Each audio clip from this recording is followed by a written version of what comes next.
guys! Welcome to my channel, your home properties within your reach. Again, this is Kay, your Bulacan Realtor. And guys, long time no see. So, I have been busy with all my jobs, no? So, medyo naging less yung ating mga videos previously. So, I'm going to give you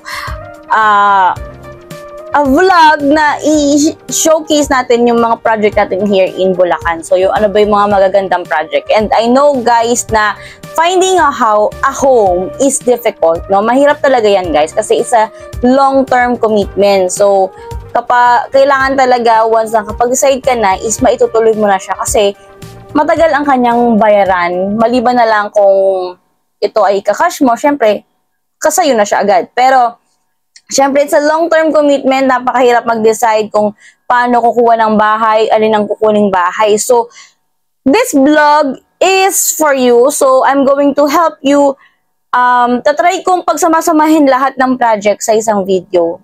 Major project natin here in Bulacan na single attach. So, single attach, merong separate firewall. So, I'm going to give you a summary of all our projects. Pero syempre, before we continue our video, bago nyo siya panoorin, is you need to consider, ito yung mga dapat mong i-consider, okay, in choosing your property.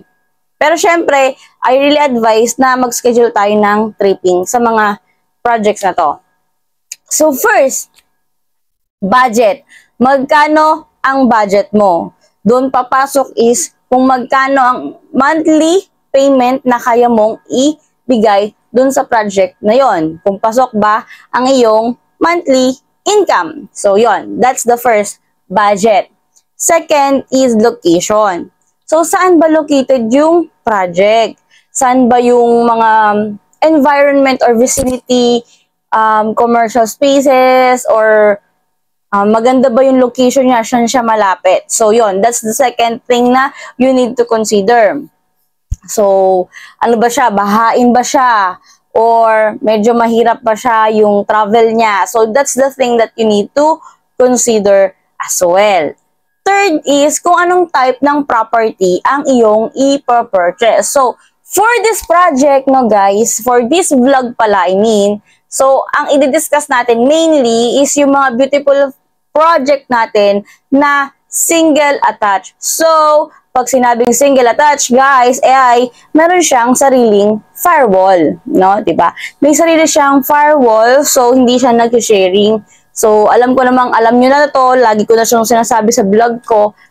Pag single attach, may sarili siyang firewall. Iba din yung single detach, guys. Don't be confused with single attach and single detach. So, pag single detach, it's a different project. So, ibang vlog yun. So, kaya guys, so, eto na yung tatlo, no? Nasabi ko na, kailangan natin consider budget, location, and type of property. Yan din ba ay RFO or pre-selling? So, are you ready, guys? So, let's start our vlog with our first project here in Bulacan. Siyempre, ang una, sa Santa Maria muna tayo, guys. So, sa Santa Maria, I have these two main project and one developer siya. So, Dolmar Land. So, Dolmar Land, 50 years in service. So, they have this beautiful project here in Santa Maria. Actually, meron din sa Baliwag, pero Santa Maria muna tayo mag-focus since ito yung malapit sa akin. So, Santa Maria, this is Bella Vista. Yan.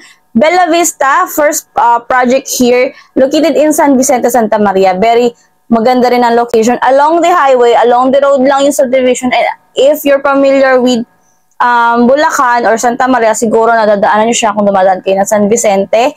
Malapit siya sa NLEX. Malapit din siya sa San Jose del Monte. So, ganda ng location niya. Kung if you're working in Manila, meron kang NLEX. Kung if you're working in San Jose del Monte, lapit lang din siya. So, San Vicente, Santa Maria located, Bella Vista. So, phase 1 is sold out. We still have phase 2. Madami pa tayong properties dyan.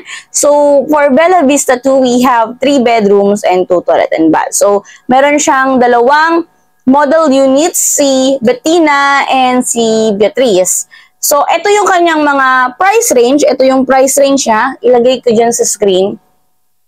And, ayan, andyan din yung floor plan.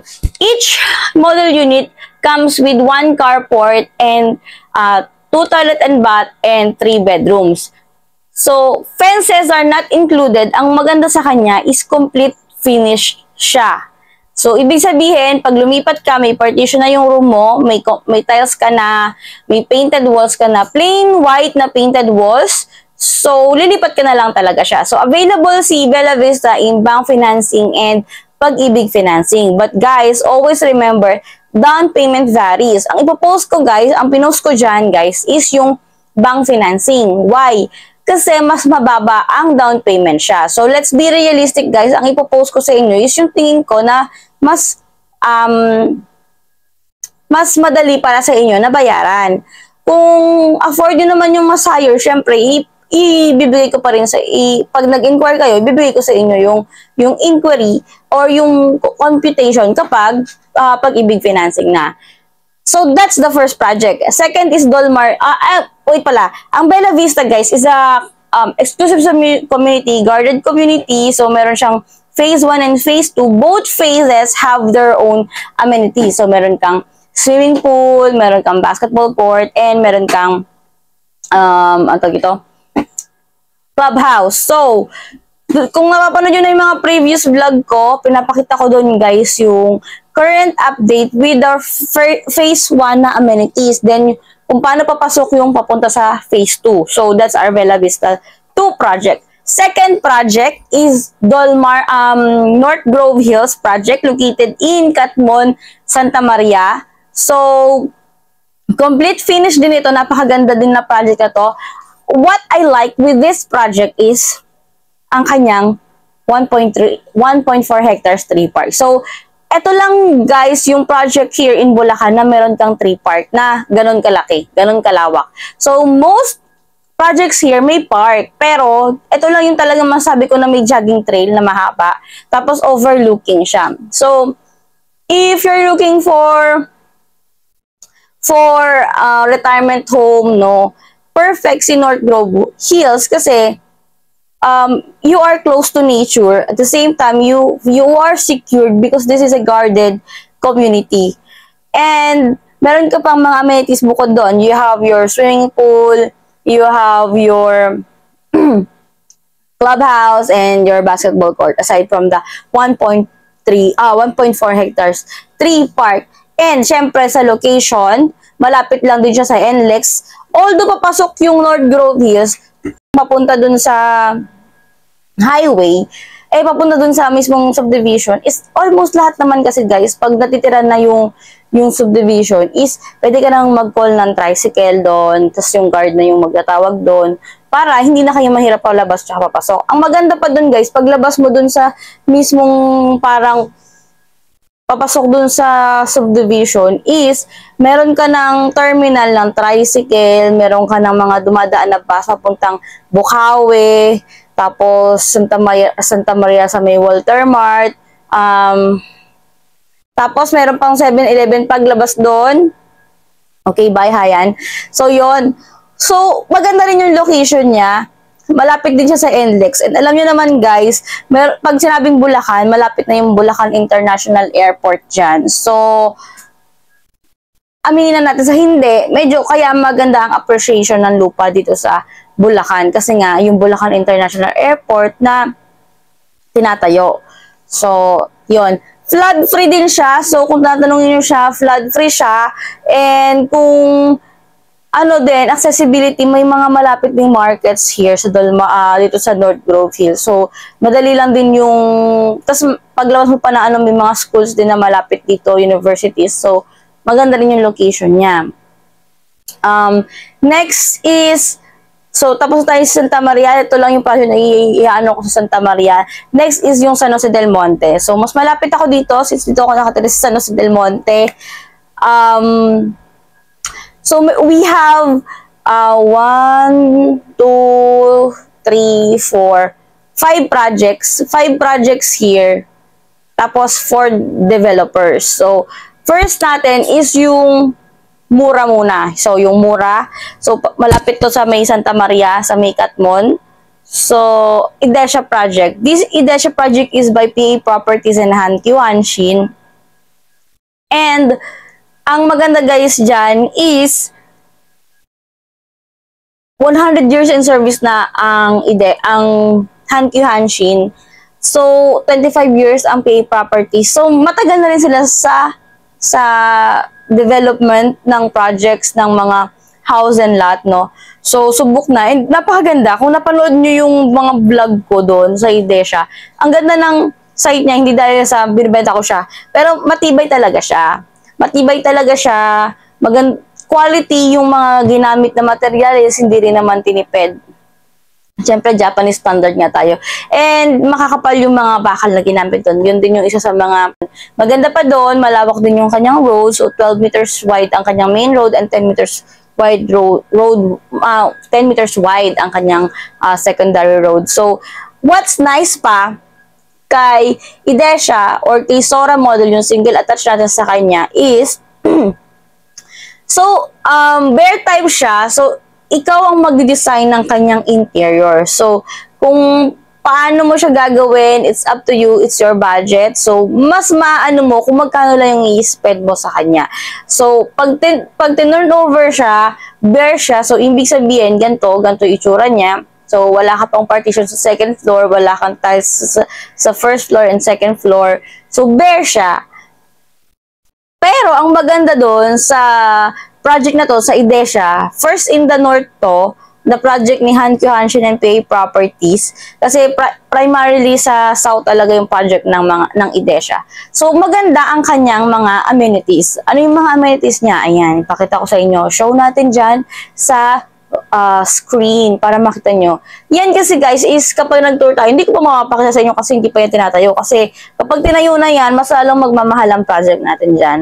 So, Idesha is also available through Pag-ibig Financing and bank financing. What's nice pa is while you're on down payment, meron ka ng mortgage redemption insurance kay Idesha. So, di ba usually ang insurance is nasa pagdating na sa bank financing, required talaga siya yung insurance. Pero dito kay Idesha, down payment pa lang, may insurance ka na. So, ayan yung sample computation niya, ayan yung price niya, yung total contract price. This is just for minimum lot, guys. 80 square meters, no? Siyempre, pag tumaas na yung lot area mo na napili, mas mahal pa dyan. So, abot ka ng mga 5 million, ganun. So, that's our first project here sa San Jose del Monte. And siyempre, alam nyo naman, pag sinabi San Jose del Monte, maganda ang mga prime yan, malapit tayo sa MRT7, Quezon City, NLEX, so ang daling mag-travel pagdating sa San Jose del Monte. And syempre, Rising City, ang daming mga government establishments na itinatayo dito na talagang maganda at na enjoy ng mga mamamayan ng San Joseño. So, Idesha is done. Next tayo is kay Tierra San Jose. Wait lang, Idesha is pre-selling. So, next tayo is Tierra San Jose. Tierra San Jose is a ready for occupancy na project natin dito. So, wala talaga tayong model unit dito kasi iba-iba yung pinapakita nilang mga project na available. Depende sa pag nag-tripping tayo. So, I really suggest guys, kapag kay Tierra San Jose ready for occupancy, meron din namang pre-selling na 12 months to pay and down payment is mag-tripping.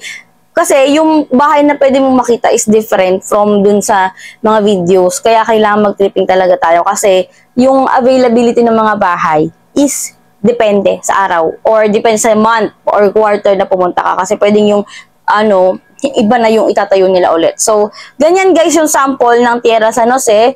Andyan din yung mga yung floor plan usually. So, almost lahat naman ng project ni Tierra San Jose is with balcony. So, it comes with usually 3 bedrooms and 2 toilet and bath. So, may car garage ka din dyan. So, for the price, ayan po ang ating price for Tierra San Jose. That is as of April 2024. So, yan yung mga price natin dyan. So, yan.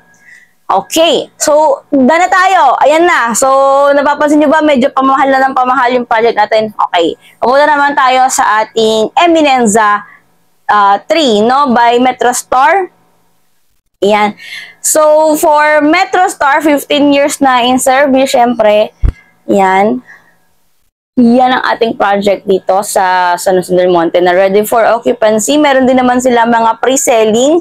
Meron din naman silang mga ready for occupancy. So, isasama ko na rin yung isang project nila dito na townhouse, pero medyo malapit-lapit na rin yung itsura niya sa pagiging single attached. So, this one is Eminenza 3. So, complete finish yan with 3 bedrooms and 2 toilet and baths. Ito, usually ready for occupancy to.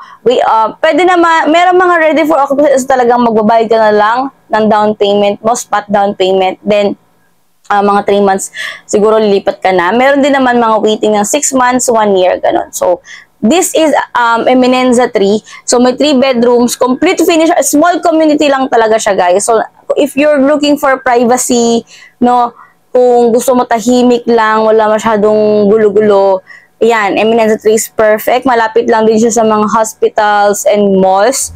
So, meron din siyang malapit na resort dyan. So, ang ganda din ang location ni Eminenza 3. So, ayan yung kanyang itsura. So, ayan din yung mga, ayan, ilagay ko din yung sample computation yan. So, that's for, Eminenza 3, no?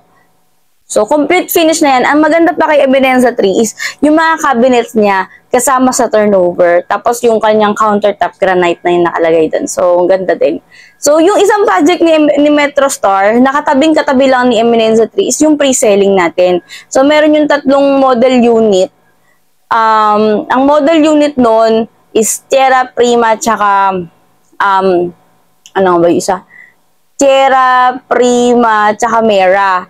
So, yun, may 2 bedrooms, 2 4 bedrooms na ganito yung mga itsura. Ayan. Tingnan nyo yan sa screen. So, ang price niya, nagre-range siya from here to here. Ayan, sa screen. And, syempre, it comes with balcony. Meron tayong project na 2 bedrooms. May project tayo na 3 bedrooms to 4 bedrooms. Pero, 1 toilet and bath lang siya. Pre-selling to, guys. This is pre-selling. So, pag sinabi natin pre-selling, 2 to 3 years ang turnover. So, if you're willing to wait and you're looking for investment, maganda na siya. Kasi, imagine mo kung gaano nakalaki ang itataas ng mga lupa dito sa San Jose del Monte. Particularly here in Bulacan. In just a short period of time. Especially kapag nag-increase na yung ating nag-start ng mag-operate si MRT 7. So, that's our project. So, we have these last 2 project, guys. Our last 2 project is syempre ito, si Blue Homes. Yan. One of our beautiful house and lot na meron ka, eco-friendly talaga ito, guys. A few units na lang to kasi 32 units lang talaga to. Tapos meron na lang tayong remaining 5 units dito. Ba't ko siya binibitang kasi sobrang ganda talaga. Ang ganda. Boundary siya ng San Jose del Monte and Caloocan. Tapos, ang walking distance siya kay Walter Mart, Toyota. Mas malapit lang din siya kay One Ride. As in talagang 10 minutes away from SM Tungko. Meron kang katapat at Sogo sa SM Tungko. So, ang ganda ng pwesto niya. So, if you're looking for a quiet community, a small community na ayaw mo na masyadong fuzz kapag nakalipat ka na. So, Blue Homes Katmon is perfect for you. Eco-friendly. So, it comes with solar panel upon turnover. Then, complete finish na siya. You have 3 bedrooms and 2 toilet and bath. Ang maganda pa doon, guys, hindi tinipid yung space nung kwarto sa unit na to. No? And kasama na yung screen door dyan, tapos may carport na available. So, this, guys, is the sample computation for the Blue Homes Katmon. So, that's our project na dyan malapit sa boundary ng San Jose and Caloocan. So, our last project, guys, is a little bit high na kapresyo na halos yung mga konting dagdag na lang single detached na ang project na to. So, pero napakaganda naman kasi, guys. If you're looking for a big balcony with carport, spacious, guys, quality, syempre, ang ating project here is the Northscape. So, we still have single attached available here. So, this one is by Mega Wide and PH1 World. This project, guys, comes with 3 bedrooms and 2 toilet and bath. Siyempre, complete finish na yan. with carport, with balcony.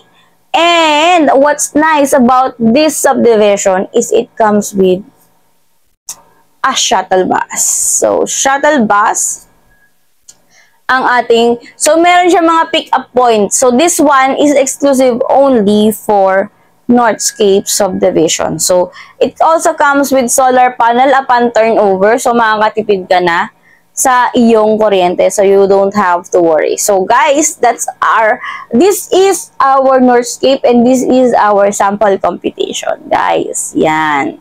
So, guys, if you're interested and you're looking for a home and you want to schedule a tripping, guys, a free tripping, guys, wala kayong gagastusin, free tripping. Maliban sa transpo, kung malayong-malayo kayo. Pero may mga pick-up points tayo, depende sa panggagalingan nyo. So, yung pick-up points, kung mapipick up namin kayo doon, so, libre yun. Pero kung hindi namin kayo mapick up kasi super layo nyo, so, mag-meet halfway lang tayo. Pero yung the rest ng tripping is libre naman, guys. So, if you're interested and tingin nyo, pasok yung budget nyo dun sa mga pinost ko, so, okay din sa inyo yung location, no? Malapit sa MRT7, malapit sa hospitals, malapit sa malls, malapit sa NLEX. So, pasok na pasok sa budget nyo. So, message me for tripping and let's reassess kung magpasok nga ba ang inyong basic income, walang issue pagdating sa mga documents. So, let's go, let's talk, and I hope to see you and hear from you soon. So, again, guys, this is Kay, your Bulacan Realtor, and thank you for watching and subscribing to my channel. So, hope to see you guys. Bye!